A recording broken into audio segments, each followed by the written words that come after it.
tenemos la intervención de Ana Changuín. Ella es abogada, máster en Intervención Social y Sociedades del Conocimiento y asesora parlamentaria, quien presentará la ponencia La incorporación de la perspectiva de género en un parlamento. Bienvenida, Anita.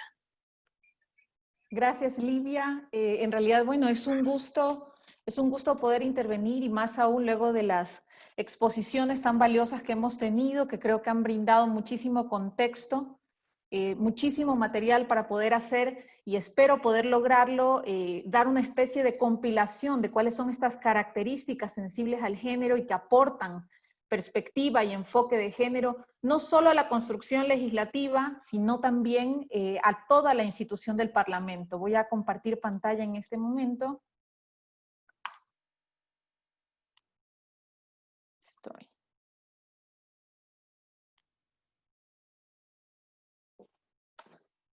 Y rápidamente, yo creo que esto ya se ha mencionado muchísimo en las intervenciones de hoy. Tenemos respaldo suficiente de compromisos y del concierto internacional, CEDAW, Beijing, Consenso de Quito, en donde se ha hablado muchísimo de la responsabilidad de los parlamentos. Algunos datos a nivel mundial: únicamente el 24.9% de las mujeres son las que integran parlamentos en el mundo. A nivel regional, los países nórdicos encabezan con 43.9%, en las Américas 31%, Europa 28%, África 24%, África del Norte, o sea, en la parte África subsahariana es la del 24.4%, Asia 20.5%. ¿Y por qué doy estos datos? Porque estamos en el 2020, a 10 años de que se cumpla el plazo para poder revisar las metas de la Agenda 2030. Y creo que eso nos da a nosotros una responsabilidad enorme, porque todas las políticas que se apliquen en este momento van a ser verificables y evaluadas en esa instancia. Un poco de lo que se trata, un parlamento sensible al género, se fundamenta efectivamente en lo que se ha mencionado hoy acá con muchísimo énfasis, que es el principio de igualdad. Desde el 2008, la Unión Interparlamentaria ha hecho importantes estudios sobre en qué medida los parlamentos han incorporado cuestiones de género en varios aspectos, en términos de cultura, en términos de infraestructura, en términos de presupuestos, que lo nombró con muchísima claridad el asambleísta alemán, y también en términos de servicios. En el caso de Ecuador, y quisiera dar algunos datos de Ecuador, darles un poco los parámetros y los estándares internacionales, pero también irlos combinando un poco con las características de enfoque al género que aplica en este momento la legislatura ecuatoriana. Sobre la participación cuantitativa, es cierto, tenemos ley de cuotas, esto no es suficiente y creo que debemos partir desde esa premisa. El reto de la igualdad se mantiene, sabemos que aun cuando tenemos una constitución que determina paridad, aún hay impedimentos legales, culturales, sociales en el sistema y vulnerabilidades que deben ser atendidas. Más allá de las cuotas que hay, mujeres en espacios de liderazgo, autoridades, las cifras de mujeres presidentas de parlamento, según un documento muy interesante de la UIP y ONU Mujeres, se ubica solamente de 57 de 278 parlamentos están dirigidos por mujeres. En ese sentido, lo deseable es contar con medidas de acción afirmativa que permita la integración paritaria de espacios de decisión. Se los dejo ahí. El tema de las comisiones de trabajo. Sabemos que las comisiones son una representación pequeña del Pleno y de todo el Parlamento. Tampoco existe una normativa que determine paridad. En el caso de Ecuador se intenta que haya paridad, se intenta en la medida de lo posible, pero aquí viene la tercera columna, que son los partidos políticos. ¿Qué tanto influyen? Muchísimo. Los partidos políticos son aquellos que, cuando el Parlamento se instala, y no solo en el caso de Ecuador, sino en muchísimos parlamentos, son los que dan sus cuotas y dan su representatividad. Entonces vamos desde más atrás. Este tema merecería un foro completo sobre el tema de los partidos, pero sí les dejo en ese sentido la importancia y el link que tiene la institución del Parlamento con el sistema igualitario que debería existir y deseable, el que debemos perseguir desde las organizaciones políticas, pues son ellos los que ponen los representantes y los que logran negociar los espacios en las comisiones de trabajo. Aquí un dato, este dato lo elaboré yo, lo he sacado de información de la Asamblea.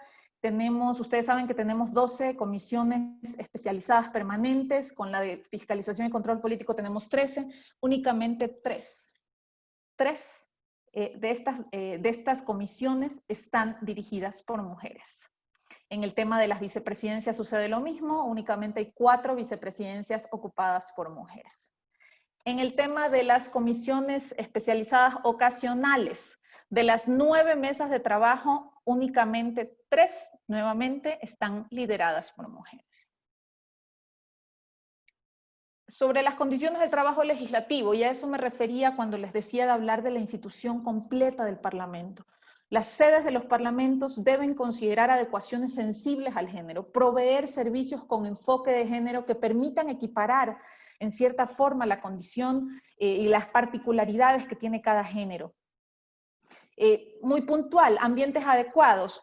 ¿Qué sugiere la normativa internacional y los acuerdos internacionales? Tener un centro de cuidado infantil, tener lactarios acondicionados con estándares mínimos, especialmente para las asambleístas que residan y que registren su residencia fuera de la ciudad de Quito. En el Ecuador, por ejemplo, y esto nada más es a manera académica que he hecho esta afirmación, de un total de 137 asambleístas, 113 residen a más de 60 kilómetros de Quito. De ellos, 40 son mujeres. Si asumimos que esas 40 mujeres son madres o podrían llegar a decidir ser madres, se ven obligadas a dejar a sus hijos al cuidado de otras personas y dejarlos en sus provincias de origen. Este es un sistema que naturalmente ya supondrá un arreglo diferente y una situación compleja que la legisladora deberá sortear. Un parámetro positivo y muy alentador es que la Asamblea Nacional del Ecuador cuenta con lactarios en cada uno de sus edificios desde agosto de 2019. Los horarios de trabajo fue un punto que lo mencionó la senadora española. Los horarios juegan un papel fundamental para crear condiciones mínimas para la participación de mujeres, evitar ausentismos. Si bien en Ecuador la Ley Orgánica de la Función Legislativa determina jornadas y periodos legislativos, no hay ninguna normativa específica que hable sobre los recesos. Bueno, si bien se habla de los recesos, no hay ninguna normativa que concilie esos periodos con los 2 periodos educativos de costa y sierra. Lo deseable en ese sentido es realizar un análisis y ver en qué forma esto podría llegar a conciliarse en cierta medida. Creo que en este momento la situación del teletrabajo por el COVID-19 puede ser una opción, pero no siempre esta será la generalidad. Sobre el lenguaje adecuado, ya también se lo ha mencionado, si bien en Ecuador no se identifican disposiciones que obliguen a referirse en términos inclusivos, sí está determinado como falta referirse en términos ofensivos. Hay un antecedente de una sanción impuesta a un legislador con 30 días de suspensión sin remuneración por haberse referido con términos ofensivos y discriminatorios contra las mujeres en el Pleno de la Asamblea Nacional. Otro parámetro es el parámetro de prevención del acoso.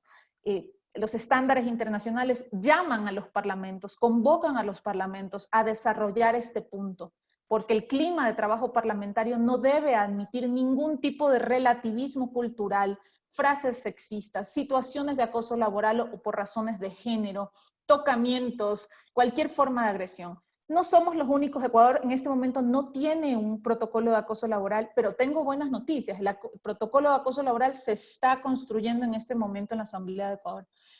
Hay una mesa técnica instalada y en poco tiempo la comunidad legislativa tendrá un protocolo claro, con reglas claras que desnaturalicen cualquier tipo de acto sexista en esta línea. Instancias especializadas, esto es lo deseable. Comisiones de igualdad, hay parlamentos que los tienen, otros no. El Parlamento ecuatoriano no lo tiene y generalmente este tipo de comisiones constituyen incubadoras de ideas que son capaces de influir en el trabajo que realizan las otras comisiones. Este tipo de comisiones sí existen en otros países, según Parline, que es una página web muy interesante con rankings de parlamentos, registra a 151 parlamentos en el mundo con comisiones para asuntos de mujeres y multifuncionales, sobre temas de violencia doméstica, sobre temas de equidad, desarrollo social. Habría que evaluar, y esta podría ser una de las recomendaciones para que se debatan en el contexto ecuatoriano. En México, por ejemplo, la Comisión de Equidad de Género de ellos dispone de información desagregada para que cada una de las comisiones pueda contar con indicadores y los incluyan en cada uno de sus trámites legislativos. En el tema de grupos parlamentarios, no quisiera quedarme mucho. Nosotros tenemos un grupo parlamentario por los derechos de las mujeres y esto, la importancia de este tipo de instancias es que trascienden el tema partidista, agrupan a legisladores, es deseable que también esté integrado por hombres y permiten una vivaz interacción con la sociedad civil. Sobre la agenda legislativa, ya se ha dicho durante este panel la importancia de construir las leyes con enfoque de género. Quería darles nada más algunas estrategias que se han hablado sobre esto en la Unión Interparlamentaria. Uno de los documentos más eficaces en ese sentido es contar con una lista de verificación de la aplicación de los estándares de género. Livia Rivas lo dijo con muchísima claridad al inicio de este evento y Ecuador está trabajando en una lista de verificación, están desarrollando metodología, así que creo que son buenas noticias para nuestro contexto. ¿Quiénes tienen esto? México, Bolivia, Estados Unidos, Canadá, Camboya tiene una muy interesante. Esto puede convertirse en una herramienta útil para que se aterricen todas estas ideas legislativas en cuestiones reales, pero con el enfoque transversal de género. Lo clave, siempre hacer y generar preguntas en el proyecto de ley. La senadora Ana lo dijo con mucha claridad. Lo ideal y lo deseable es que la iniciativa de ley no solo se tramite con enfoque de género, lo deseable es que el proyecto aterrice en la asamblea con enfoque de género, que ya el legislador que presenta una iniciativa haya considerado a qué grupos de mujeres puede impactar esta ley, a qué grupos se está dejando afuera, quién va a revisar esta ley o qué institución va a materializar lo que en esa ley está incluido. Por ello es importante incluir indicadores. Debemos instar a los legisladores a que incluyan datos desagregados por sexo, base poblacional, segmento. Esto de aquí va a proveer evidencia para después, en lo posterior, poder revisar si esa ley surte el efecto deseado, impacta debidamente al segmento de mujeres o al segmento de hombres en igualdad de condiciones. Otra estrategia que me parece un poco más arriesgada, pero que igual se las comento, algunos parlamentos han realizado auditorías de género. Esta sería una revisión integral de todas las normas que tramita y todos los objetivos políticos que lleva a cabo una sede legislativa. También se los dejo como idea. Y, por supuesto, fortalecer el trabajo en comisiones. Si la comisión finalmente es la que camina con el proyecto, pule la iniciativa legislativa, tiene relaciones con la sociedad civil también, es ahí, es en esa instancia, en esas mesas de trabajo más relajadas, sin tanta tensión que puede tener a veces el pleno de la asamblea, en donde deben hacerse las preguntas correctas, debe contarse con asesores especializados, debe permitirse muchísimo más la participación de la sociedad civil para poder identificar omisiones de género y poder llevar a cabo acciones necesarias. No sé cómo estoy en el tiempo, pero creo que ya voy a terminar. El tema de la evaluación de las leyes con enfoque de género, esto también es algo que mencionó Livia al inicio y creo que este es uno de los aspectos más importantes que deberíamos nosotros impulsar para tener en el contexto ecuatoriano.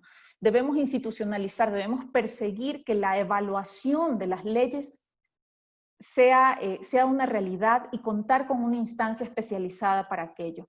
¿Para qué? Para poder generar información, datos, estadísticas, modificar aquello que se diseñó y que puede ser que no esté surtiendo el efecto deseado. En algunos parlamentos realizan evaluaciones antes y las denominan análisis costo-beneficio, las denominan ACB, para medir o cuantificar qué es lo relevante en una iniciativa. Se reconocen 3 tipos de evaluaciones. Hay una que se realiza durante la elaboración del proyecto de ley, durante la aprobación y luego de su aprobación.